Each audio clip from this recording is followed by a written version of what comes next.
Lizzie sponserer gode tips helt enkelt.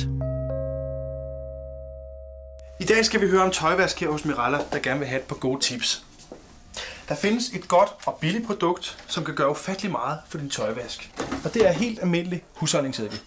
Hæld sådan en spiseske op i rummet, hvor du normalt hælder skyllemiddel. Så vil du opleve, at du bevarer farverne meget, meget bedre. Og det er fordi, at eddiken den gør det, at kalken fra vandet det ikke sætter sig fast i tøjet og udvisker farverne. Eddiken gør også det, at tøjet det bliver meget blødt. Så det vil sige, at du behøver altså ikke at bruge skyllemiddel længere. For eksempel hvis du er allergiker, eller du godt kunne tænke dig at beskytte miljøet lidt bedre. Og nej, tøjet kommer ikke til at lugte eddike.